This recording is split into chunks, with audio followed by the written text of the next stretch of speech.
Hello students, in this session we'll see what is the principal branch of the logarithmic function, and before going into the details of the same, let's take a quick recap on the branches of the logarithm that we were dealing in the earlier session.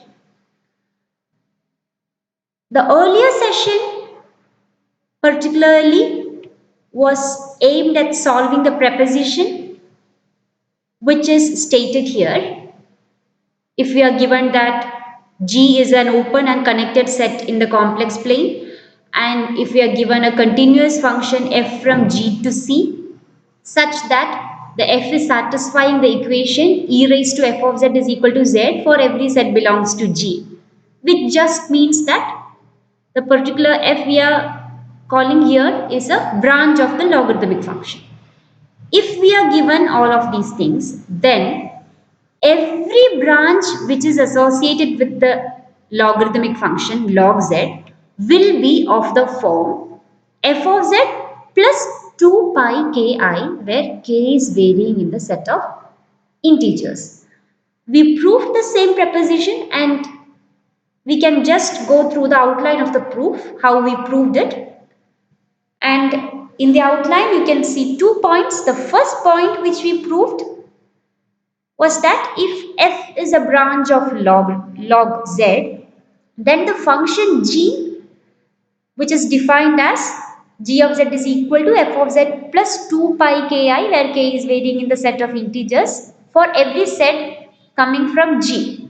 Obviously the function g is from capital G to the set of complex numbers itself. The new function defined here is also a branch of log z. That is the first point which we proved while dealing with the proof. The second point is that if f and g are both branches of logarithmic function, then for every z belongs to G, f of z can be written as g of z plus 2 pi ki, and g of z can be written as f of z plus 2 pi ki. And here you have to note that there is a particular difference. Here there is a 1. Okay. Here there is a 1 here, okay? K1. And here there is a 2, K2.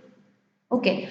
That means if I'm writing f of z in terms of g of z plus 2 pi integers I, then there will be a particular integer which is associated with that form. Okay, this happens for every set belongs to Z.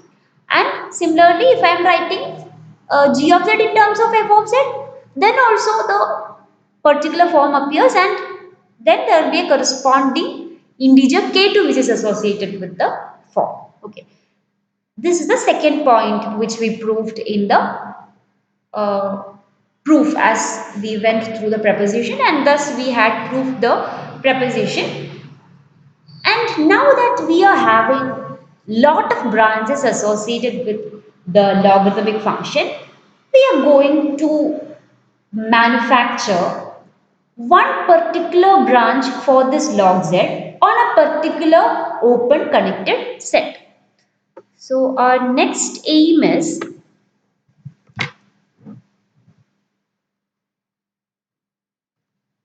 to manufacture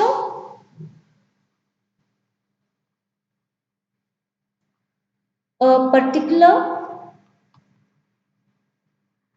branch on a particular open connected set.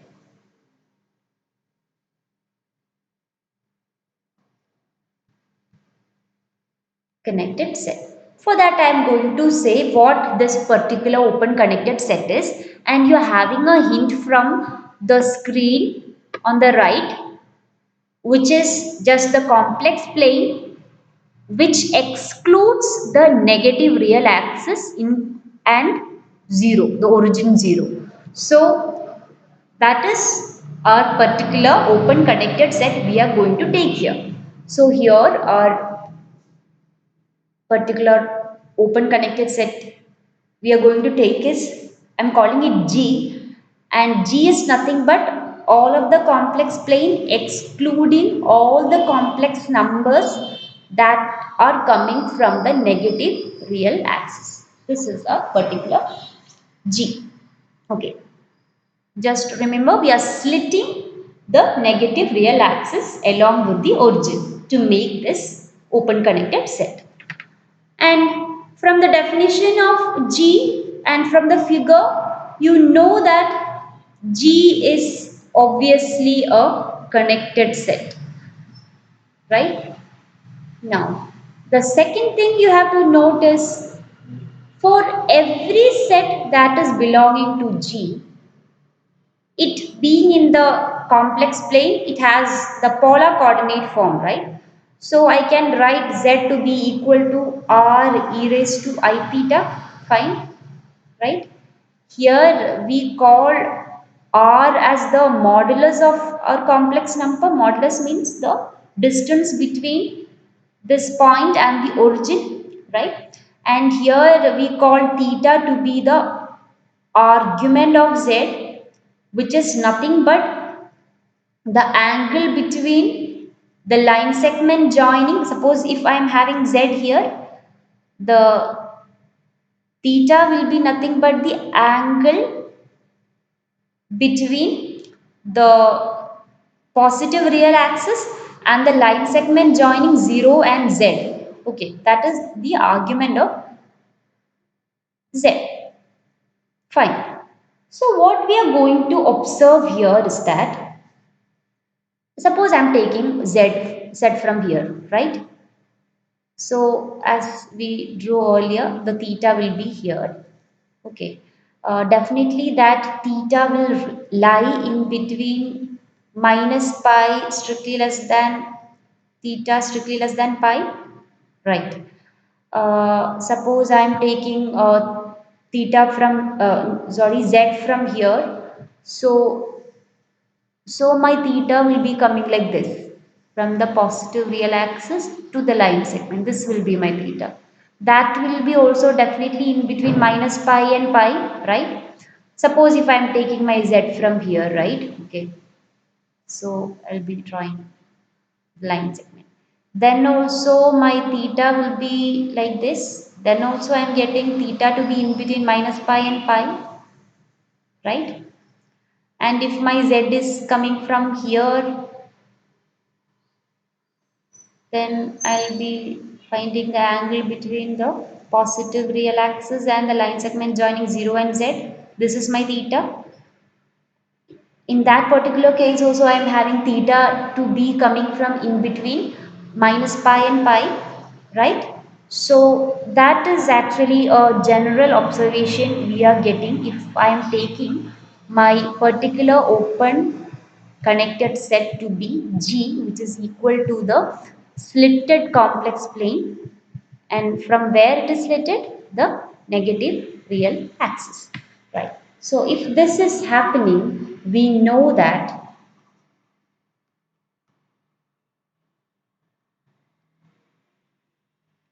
what is the particular property of theta? Theta will be definitely happening from minus pi and pi. Pi in the sense that is 180 degree. This is in terms of radians. Now I'm going to define a function. Okay, r e raised to I theta. Okay, that is equal to say log of r plus I theta. This logarithm here is the real logarithm.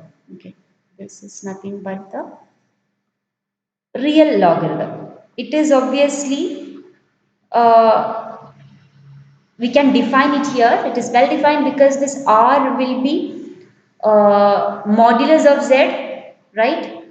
And we are excluding 0, so z can never be 0, so r can never be 0, and we know that r will be always strictly greater than 0. It cannot be 0, and since it is the modulus, it will be always greater than 0, and that means r is strictly greater than 0. We can define the real logarithm here like this, right? So it is well defined. Hmm? And naturally we know that f of this is nothing but r e raised to I theta is nothing but z, and z is happening from g, right? So definitely the function we are defining from the particular open connected set we defined, the g. So g is the domain and c is the range. Okay. Now that we have defined a new function, right? I'm going to claim something. Okay. My claim is f from G to C, where G is a slitted complex plane, defined as f of z, which is equal to f of r e raised to I theta, that is log r plus I theta, is continuous. This is a claim. So let's see how we can prove it.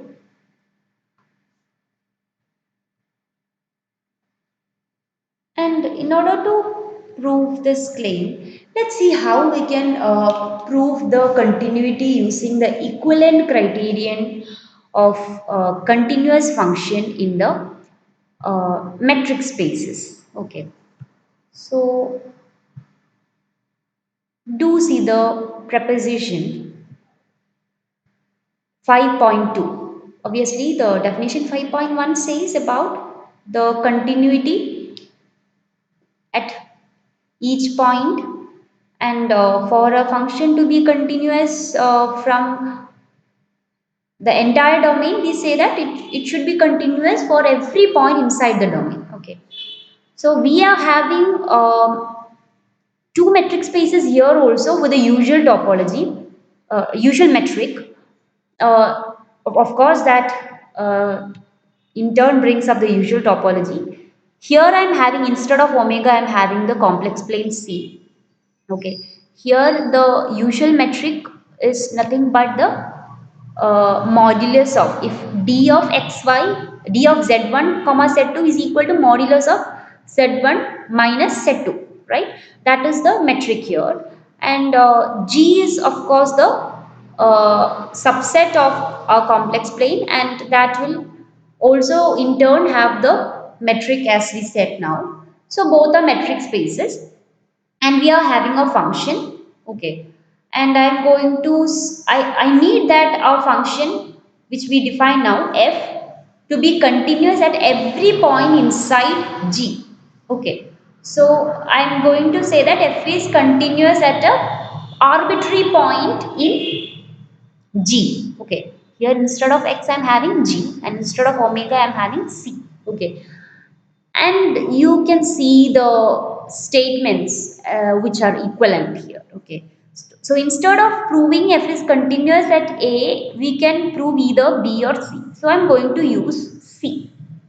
Here we are saying that if xn is a particular sequence that is inside x, okay, and if xn, and suppose if A is an arbitrary number such that its image is f of A, which is equal to alpha, and suppose the functional sequence f of xn, the limit of the sequence is equal to alpha, that happens whenever the limit of the sequence xn is equal to A. Okay.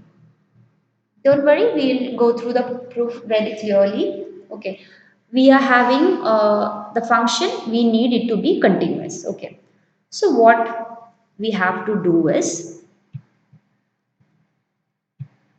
let's move on with the proof. Okay, we need a sequence first of all.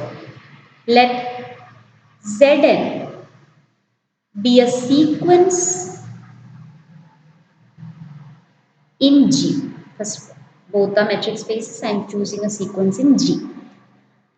Then let Z be a complex number in G itself. Okay. Since both are complex numbers, we can write both of them. That is, every set can be written in the polar form. R e raised to I theta. So I am writing R n e raised to I theta n to distinguish between each Zn. Okay. And also we can have Z to be equal to R e raised to I theta. Fine. And since this Zn and Z are coming from G, we definitely know one important observation. That is the theta n lies in between minus pi and pi. Similarly, theta will also lie in between minus pi and pi because Z and Zn's are coming from G. Okay. Now,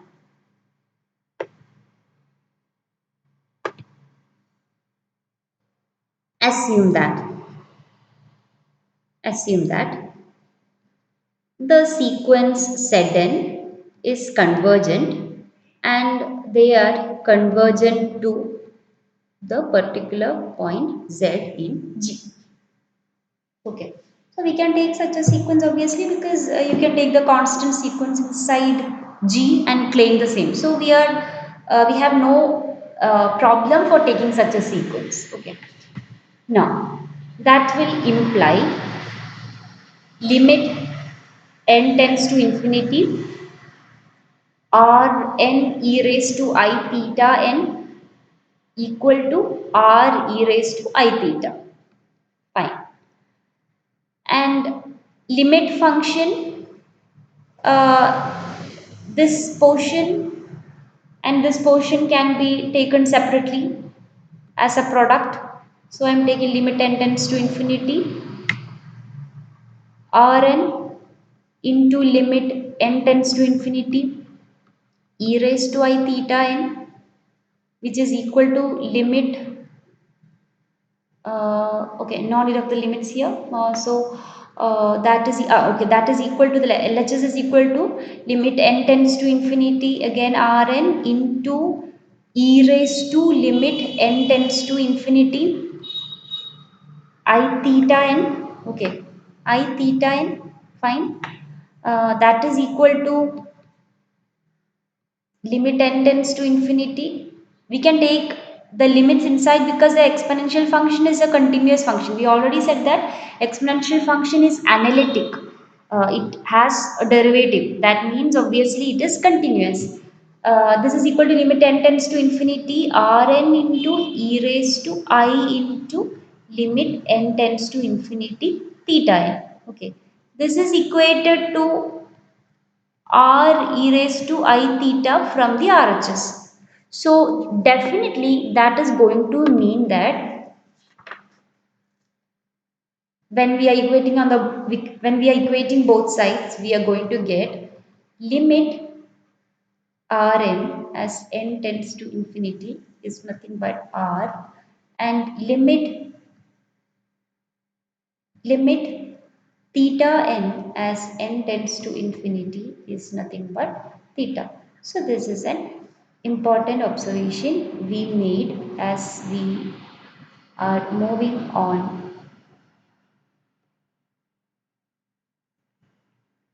Okay. So don't forget what we have to prove. We have to prove that the function we defined earlier, okay, our aim is to prove that the function is continuous. So we started with a sequence. So remember what we have to prove. Okay, fine. So now I'm going to do something. I'm going to think about limit n tends to infinity f of zn. So my basic aim is to prove that this is equal to f of limit n tends to infinity z. If I am able to prove this statement, we are done. Okay, let's see if we can prove it. So this is equal to limit n tends to infinity, f of what is Zn, that is equal to Rn e raised to I theta n. Okay. And this is equal to limit n tends to infinity. By the definition of the function f, we can write this to be equal to the real logarithm of Rn plus I into theta n. Fine. So this is the property of limits. Definitely I can limit of a plus b is equal to limit of a plus limit of b. So I can write limit n tends to infinity logarithm of Rn plus I into limit n tends to infinity theta n. Fine. So this is equal to, if n tends to infinity, Rn is tending to r. So if n tends to infinity, log of Rn is tending to log r. So I am getting log of r plus I into limit n tends to infinity theta n. We said that that is equal to theta. This is nothing but what? This is nothing but f of r e raised to I theta, or that is nothing but f of z. But what was f of z? What was z? We earlier assumed that z is nothing but the limit of the sequence, arbitrary sequence Zn. So we are having something from there. So we get that f is, that is equal to f of limit n tends to infinity Zn. So what we just did is we proved the third point of the equivalent conditions of continuity of the function f. So we obtain that the function we just defined, f of z, which was equal to f of r e raised to I theta, which is equal to log of r, the real logarithm of r plus I theta, and it is defined from the slitted complex plane to C. Okay, this function is continuous. This is what we now obtained. Okay, and as we have proved it, let's see what did we arrive at. Okay, we know that a function, see, let's see what we arrived at. Okay, the function which was defined from G to C is continuous. It is a continuous function. Okay, now let's see what is e raised to f of z. Simply for our curiosity, that is equal to e raised to what is f of z. I can write f of z here to be equal to f of r e raised to I theta, which is equal to e raised to log r plus I theta. Fine. So that is equal to e raised to log r into e raised to I theta. Fine. So e raised to log r, this is natural logarithm and this is e, the usual e. This is log to the base e, right? So you can write it to be equal to r e raised to I theta. But r e raised to I theta is nothing but a z. So we got, obviously z is an arbitrary complex number in G. Okay. So now we got two observations. The defined function in the slitted complex plane is continuous, as well as it satisfies the equation e raised to f of z is equal to z for every z belongs to G. That will give us a good result which says that f is a branch of log z. The defined f is a branch of log z. Okay. Now we are going to see the next preposition. So for that, let's move into our,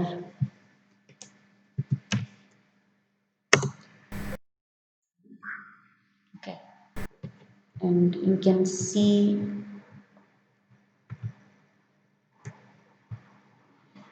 the preposition here. This is the next preposition we are going to prove. Preposition 2.20. Okay. So this preposition we are going to prove simply because presently we have the particular f we defined in the slated complex plane to be a branch of the logarithm on the g defined, the slated complex plane. So our next question is, if this branch is an analytic function, and to prove the same, we need to prove this preposition. That's why we are moving on to the preposition. You can see the statement of the preposition as if g and omega are open sets of C. Suppose we have two functions f and g which are having the domains g and omega respectively towards C. Given that both are continuous functions such that f of g is happening inside omega, then only then we can define the composition, G composition. And that G of f of z, the composition of G and f of z is equal to z for every set belongs to G. Then G is differentiable and G dash is not equal to 0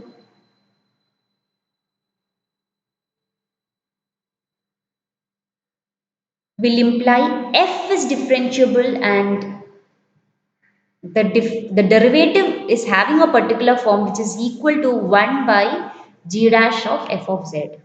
Also we have one more statement which says in the preposition that if g is analytic, then f is analytic. So this is the preposition which we have to prove. So let's move on proving the preposition.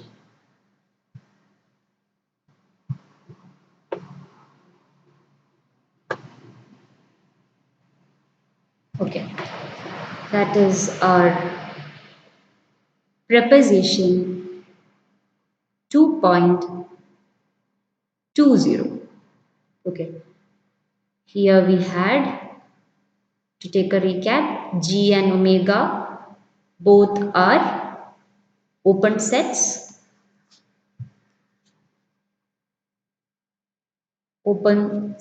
in C, and we have f from G to C, similarly G from omega to C, both are continuous functions.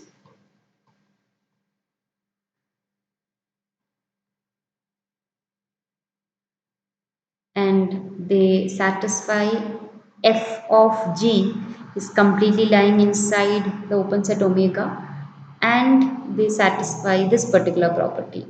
G of f of z is equal to z for every set that belongs to G. Okay. So we have two things to prove. Then we have two things to prove. One is, if G is differentiable,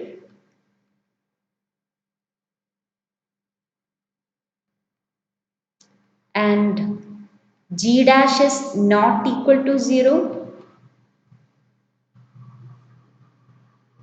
will imply the differentiability of f. F is differentiable,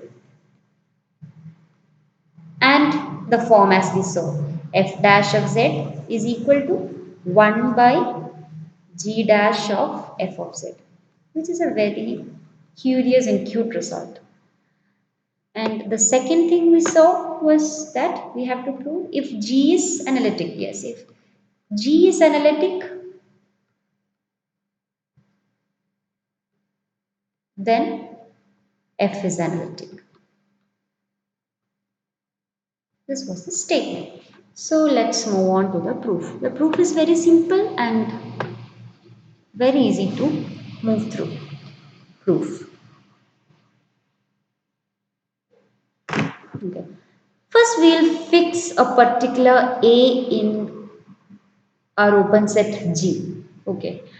And let H be a complex number inside our complex plane, such that H is having a peculiarity, such that H is never 0, the complex number H is never 0, and A plus H will be inside G, right? So we are having a particular arbitrary A to be fixed in G, and we are having H to be a complex number which is not equal to 0, and adding A to H will result in a complex number in G. That is definitely possible by choosing such a suitable H. Okay. Now, since G of f of z is equal to z for every set belongs to G, we are assuming so. This is in the hypothesis.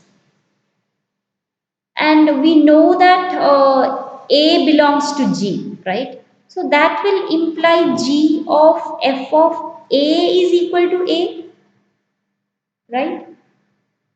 Also, we have A plus H is happening inside G.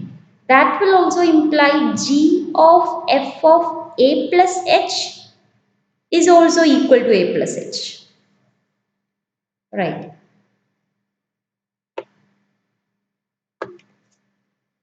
So now we have a claim, a small claim.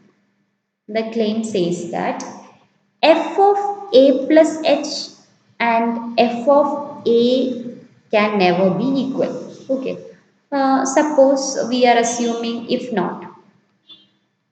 That means suppose we are saying f of A plus H is equal to f of A.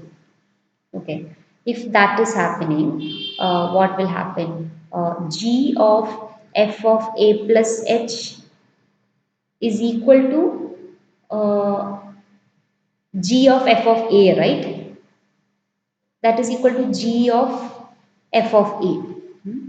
But G of f of A plus H is nothing but A plus H. The LHS is nothing but A plus H. RHS is nothing but A. That will imply H is equal to 0, which is a contradiction. Because we assumed H is not equal to 0. So we have a claim. So a claim is proved. That means f of A plus H not equal to f of A. Therefore, we have that. And that means that f of A plus H minus f of A can never be 0. This is something which we need as we move on. Okay. Now we are going to take, I'm going to take 1. Okay. 1. Can this 1 be written as h by h? Definitely we can write, because h is never equal to 0. Okay. And that can be written as a plus h minus a. Fine. The numerator. Okay. Fine. And this can be written as a plus h is nothing but g of f of a plus h. We had already seen it. And this is nothing but g of f of a, the whole divided by h, right? And this is nothing but I'm going to divide and multiply by the same term. Numerator I'm having the same, f of a, divided by, I'm going to divide by f of a plus h minus f of a. We can divide it because we just proved in the claim that it is not equal to 0. And I am multiplying it with the same, f of a plus h minus f of a. Fine. We can do the same because the term is not equal to 0, divided by h. Okay. Now if we are applying limits on both sides of the equation, will imply LHS will have limit to be 1 because it is the constant limit to be 1 because it is a constant one. Okay. So that means the RHS will also have the limit to be 1, right? Okay. Now we have an observation. Limit n tends to infinity f of a plus h minus f of a. Both of them, as the without limits, they are that is not equal to 0, but when we apply, no, I'm sorry, here I'm having h tends to 0. H tends to 0. Okay. When h is tending to 0, this term is nothing but that is equal to f of a minus f of a, right? F of a minus f of a, which is equal to 0. Okay. Let it be there. Let it remain like that. So this will imply limit h tends to 0. I am going to take the term sitting here. Okay, I am going to take the term sitting here and apply the limits. Okay, I'm going to treat them separately. When we apply limit applied in the LHS, the limit is happening also in the RHS. The limit of A into B is equal to limit of A into limit of B. So I'm taking this part. Limit h tends to 0, f of g of f of A plus h minus g of f of A divided by f of A plus h minus f of A. We just got that as h tends to 0, this tends to 0, and inside the braces of g we are having f of a plus h and f of a, right? So what does this mean? This is nothing but the derivative of g at f of a, right? This is nothing but the derivative of g at f of a, g dash of f of a. And this can never be 0. This can never be 0 because if the limit sitting here is going to be 0, the equality we were talking about is completely a mess because the LHS is 1. So the limit of the term sitting here cannot be 0. And obviously it exists. Obviously it exists because if it didn't exist, we have a problem with the limit at the RHS, limit at the LHS, right? Now let's take the other term and apply the limits. Okay. Now limit h tends to 0, f of a plus h minus f of a. We are thinking about this divided by h. Okay. This should also definitely exist. Should exist, right? Why? Because already we said this term is equal to g dash of f of a, right? So, and the LHS of the limit of the LHS is equal to 1. So, this term should definitely exist since g dash of f of a is not equal to 0, right? So, if it is going to exist, what does that mean? The limit f of a plus h minus f of a divided by h exists means that is equal to f dash of a, right? So what did we just obtain? From the earlier equation, we will obtain that 1 is equal to g dash of f of a into f dash of a. Okay, that will mean f dash of a is nothing but 1 divided by g dash of f of a. Right. Note that a was an arbitrary point. A was taken arbitrary from g. So we can say that f dash of z is equal to 1 by g dash of f of z for every set belongs to G. That is the observation we now obtained.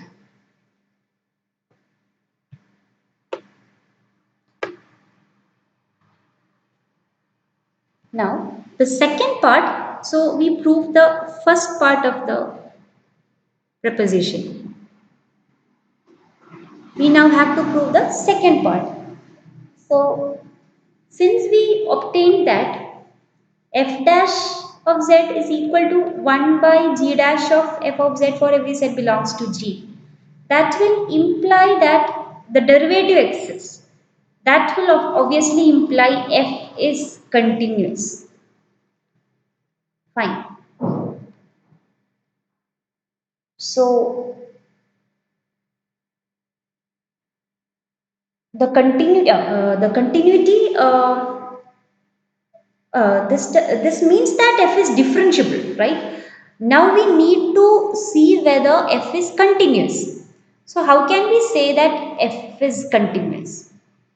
So we know that g is having the derivative, right? And obviously we know that g dash of f of z is never going to be 0. Okay. And that will simply imply that 1 by g dash of f of z is continuous, right? Obviously, g is continuous. That will imply the continuity of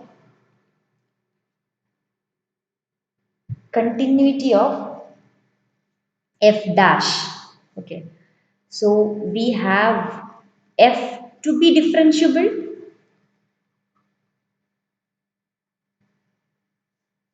f to be differentiable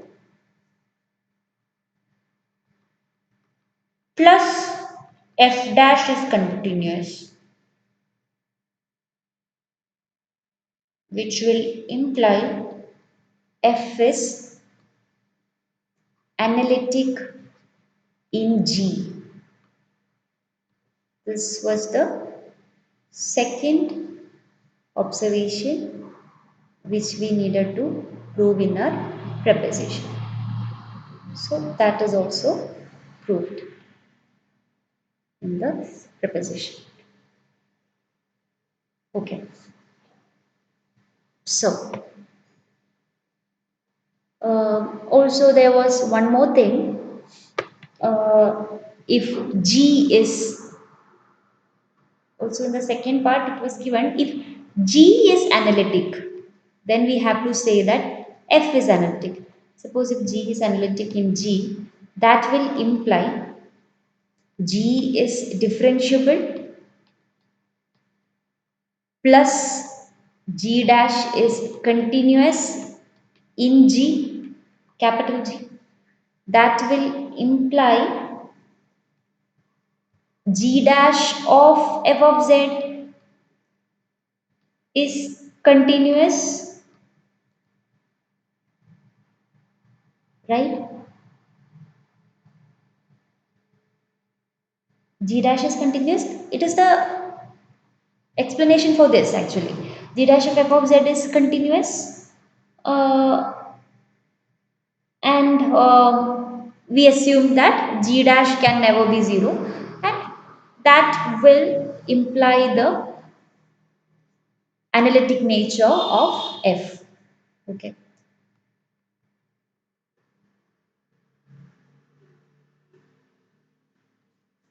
Now, now we'll move on to corollary. Yeah, here we can make the point a little more clear here. In 2, we have to be, we are assuming G to be analytic. And already we are having this. That will definitely imply the analytic nature of G. Okay. So now we will move to corollary 2.21. Let's just see the statement. Okay. The corollary says A branch of the logarithm function is analytic and its derivative is z inverse. Z inverse means 1 by z. Okay. So this is the next aim to prove corollary 2.21.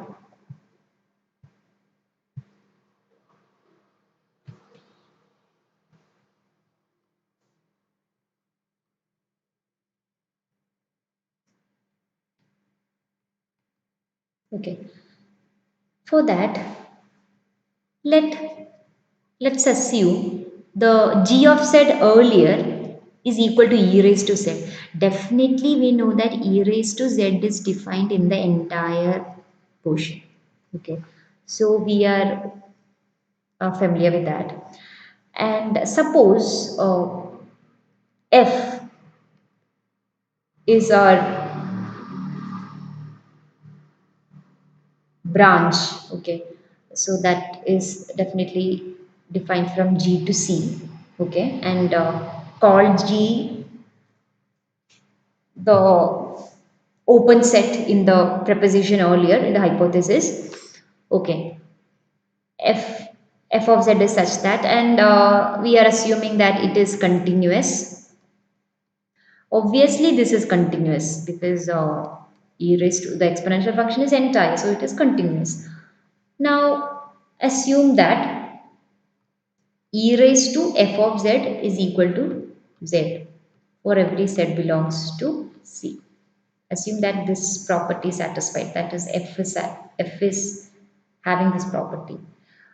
So that is nothing but we can write it as g of f of z, right? G of f of z, because g is defined like this. So that is equal to e raised to f of z, which is equal to z, right? For every z belongs to C.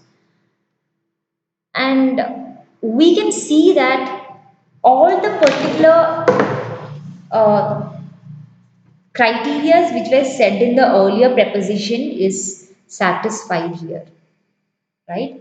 What were the particular properties? F F should have been from G to C, where G is an open set, that is satisfied.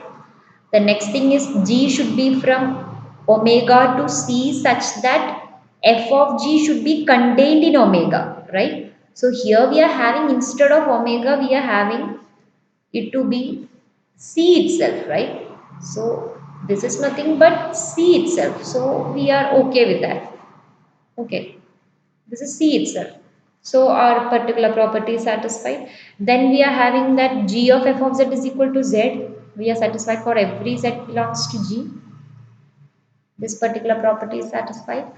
And then we have that, sorry, we have that the g of z is equal to e raised to z. It is differential obviously, and differentiable. Yes, g is differentiable. Plus we are having g dash is never 0. We know that the derivative of g of z is nothing but g of z is e raised to z. Its derivative is e raised to z itself. It can never be 0. We have proved it earlier when we were dealing with exponential functions. And because of these, all the hypotheses are satisfied. We can say that our function f is differentiable, and yes, we can say that that means that by, since all the hypotheses are satisfied, that will imply f is differentiable. And one more thing, we know that f dash of z is equal to 1 by g dash of f of z, right? So we have to prove that that is equal to 1 by z. So this is equal to 1 by, what is g dash of f of z? That is equal to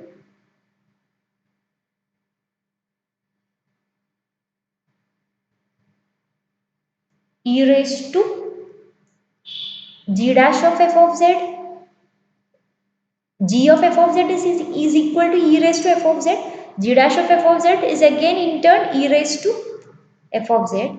But we know that e raised to f of z is nothing but z. So I can write it as 1 by z. So we are done with the proof. It is differentiable. It is having the form f dash of z. The branch of the logarithm will have its derivative to be 1 by z. And since we are having g to be analytic, g is analytic here, then we can say that f is also analytic. So these are the observations we get in for the corollary from the proposition which we earlier proved. So, and now we'll go on to some remarks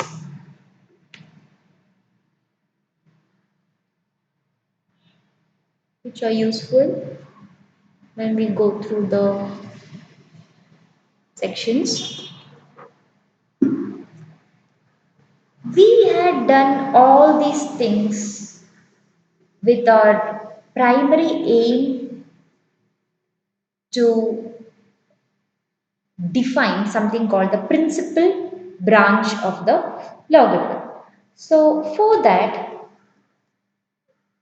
the branch of the logarithm which we had manufactured till now. Okay, we first, what did we do? We first slitted the complex plane along the negative real axis and chose it to be the open connected set which we needed. And when we define the f from g to c such that f of z is equal to f of r e raised to I theta to be equal to the natural logarithm, real logarithm of r plus I theta, where r is the modulus of z and theta is the argument of z, and we noted that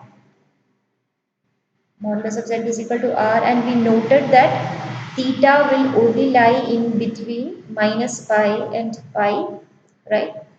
And we proved in the corollary but now that the same function is analytic, it's having the derivative to be equal to 1 by z and so on.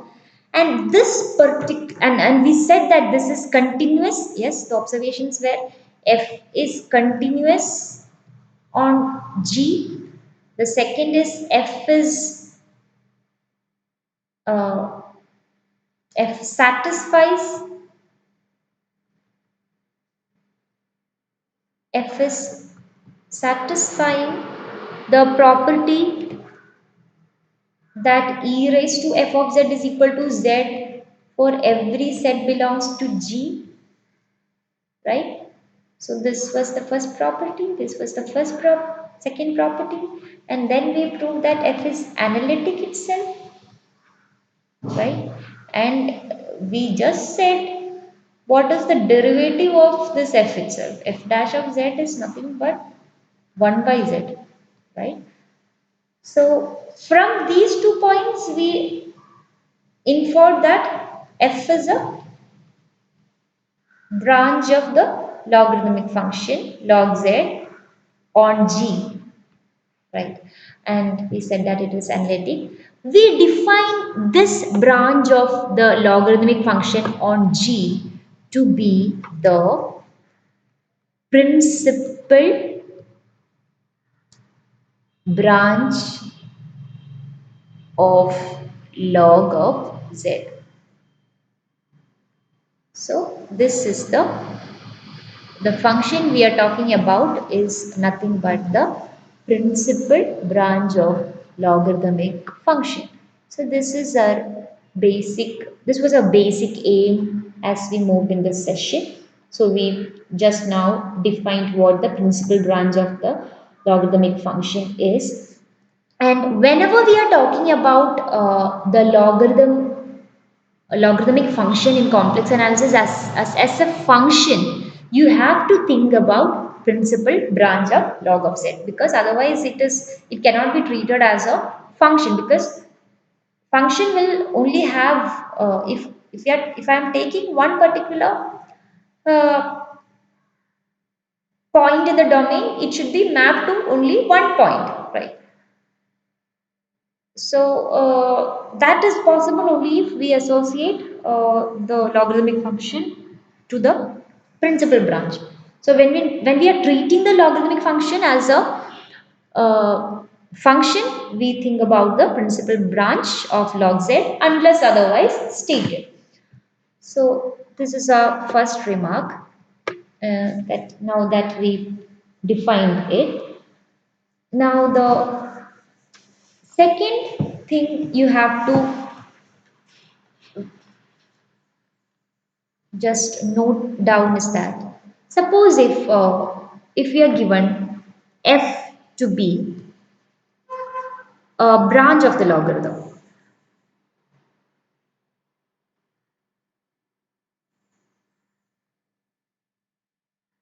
Okay. And let B belongs to complex, the set of complex numbers, and suppose if it is a fixed complex number. Now define a new function g from capital G to C such that this g of z is equal to exponential function, so raised to b into f of z. Okay. So this is nothing but e raised to f of z, the whole raised to b, and this is nothing but e raised to f of z is nothing but z, because f is a branch of the logarithmic function, that is equal to z raised to b. But you have to note that this is definitely true only when the particular b we took from the complex numbers belong to integers. This is very much true if it is in the set of integer. Okay. Now we are going to generalize. We are going to see if this b can be taken to be any complex number, and such a kind of extension is possible. So taking inspiration from the above, we are going to define a principal branch of this set raised to b. Let's see how we can do this. Okay. Suppose if yes, b is taken from the set of complex numbers and not specifying it is an integer. Okay, let's see how we can define the principal branch for set raised to b. And we are taking an open connected set, okay, in which there is a, okay, let's suppose if we are taking g to be open connected set, I'm removing the because there can be many. Yes, G to be an open connected set, uh, having a branch of log set. Log set. Suppose if this is the situation, and we are taking our f of z. So suppose if the branch, it definitely have a branch, so I am taking my f of z to be the principal branch, because it is having the branch of the logarithm will imply the principal branch is obviously there. So suppose if f of z is the principal branch uh, of g. Okay. So now write this g of z, a new function, to be equal to the set raised to b, which we are talking about earlier. Okay. So f of z is a principal branch of the branch of the log of z, right?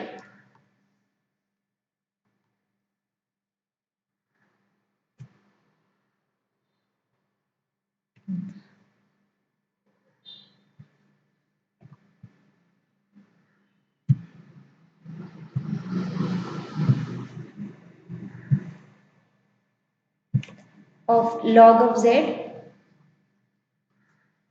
So I'm just calling it as f of z is equal to log z. The principal logarithm, I'm calling it log z. So earlier g of z, we defined it to be e raised to b into f of z. So if I'm writing g of z is equal to z raised to b, I can write e raised to b into f of z is equal to z raised to b. Right. So this f of z can be, if required, it can be written for our easiness b into log z to understand. Okay. So this can be written as g of z raised to b because we have written right g of z is equal to z raised to b. So now what we obtained is z raised to b is defined to be equal to e raised to b into log z. Okay. This log z is analytic because we have taken the principal branch of the logarithm. We said that that is analytic, right? E raised to z function is always analytic. That means z raised to b is always analytic, right? So the function z raised to b now we define from the open connected set G which had the branch of log z to C, and we are now able to write it as z raised to b is equal to e raised to log z raised to b, right? So the z raised to b is sitting here, the z raised to b is sitting here. That means it is in turn a branch, principal branch related to log b. So with that, we are winding up. Please note the definitions of the principal branch of the logarithmic function, and that is the purpose of this session, to be familiar with what the principal branch of logarithmic function is. Note that the domain is nothing but the slitted complex plane, and the range of that function is C itself, and the function has the particular properties which we discussed in the session. So that's all for today. Please do go through the sections to thoroughly understand what the branches and principal branch of logarithmic function is. Thank you.